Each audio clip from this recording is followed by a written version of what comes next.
Bismillahirrahmanirrahim. Assalamualaikum warahmatullahi wabarakatuh. Apa kabar teman-teman semuanya? Kisah bagaimana dulu saya masuk di Jamaah Al-Islamiyah.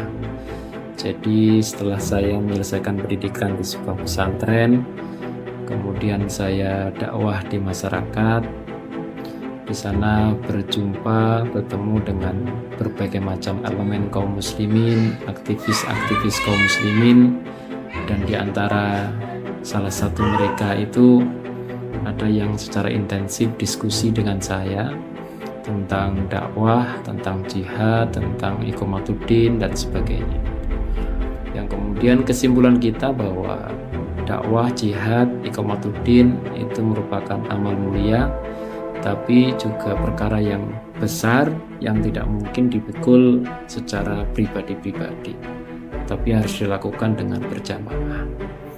Maka kemudian beliau menawarkan kepada saya untuk bergabung di sebuah jamaah yang saya sendiri tidak tahu pada saat itu ini jamaah apa, tapi karena dengan cita-cita yang sama, kemudian dengan program-program yang mengarah kepada mewujudkan cita-cita tersebut yang kami ketahui juga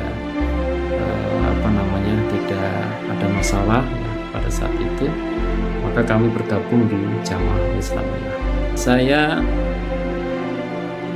berdakwah ya, di masyarakat, yang kemudian di antara dakwah itu adalah ada program rekrutmen, yaitu bagaimana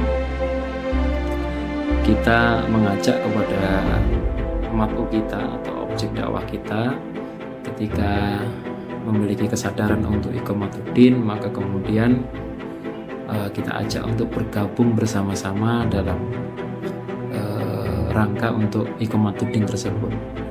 Kita pada saat itu berpikir bahwa kewajiban kita untuk tatbiqus syariah, kewajiban kita untuk melaksanakan syariat Islam, sementara negeri yang kita ada di sini bersama-sama ini tidak melaksanakan syariat Islam, atau negara kita ini tidak berdasarkan hukum-hukum undang-undang yang bersumber dari Al-Quran dan As-Sunnah.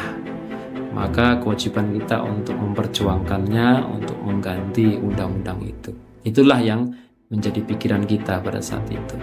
Sampai kemudian di tahun 2021 qadarullah, para petinggi-petinggi ya Jamaah Al-Islam ditangkap, termasuk saya juga ditangkap pada tahun saya pribadi bulan Maret 2021. Tertangkapnya para petinggi dan juga beberapa anggota yang sangat banyak ditangkap oleh Densus 88. Ternyata di situ mengandung hikmah yang luar biasa.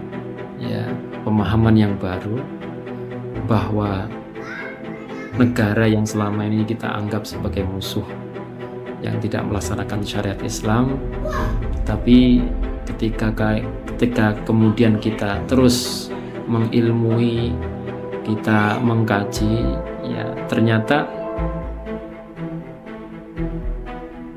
dari berbagai macam pendapat para ulama bahwa ketika syiar-syiar Islam itu nampak di sebuah negeri, maka itu sudah cukup menjadikan negeri itu disebut sebagai negeri Islam atau negeri kaum muslimin. Ya, rukun Islam yang 5 yaitu syahadat, orang tidak dihalangi dari bersyahadat. Kemudian sholat, kita lihat masjid bertebaran di mana-mana. Kemudian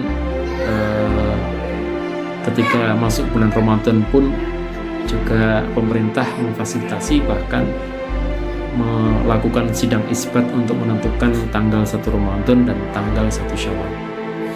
Kemudian zakat pun juga difasilitasi dengan adanya Basnas. Termasuk rukun Islam yang kelima yaitu haji pun juga diselenggarakan oleh pemerintah. Maka kita sebagai generasi penerus yang melanjutkan kemerdekaan di negeri ini, sebagai generasi penerus dari orang tua kita dulu, maka seyogyanya kita membangun bukan merusak. Kita mengisi kemerdekaan bukan kemudian menggulingkan kemerdekaan yang sudah ada. Bahwa kuncinya adalah mari kita perdalam wawasan kita, kita perluas wawasan kita perdalam pengetahuan agama kita. Maka insya Allah kita akan menemukan satu pemahaman yang sangat memudahkan bagi kita. Semakin luas wawasan kita, maka semakin terbuka lebar kemudahan-kemudahan, baik kemudahan bagi kita dan kemudahan bagi kaum muslimin. Demikian yang bisa saya sampaikan, mudah-mudahan ini bermanfaat. Akhirul kalam, alhamdulillahirabbil alamin.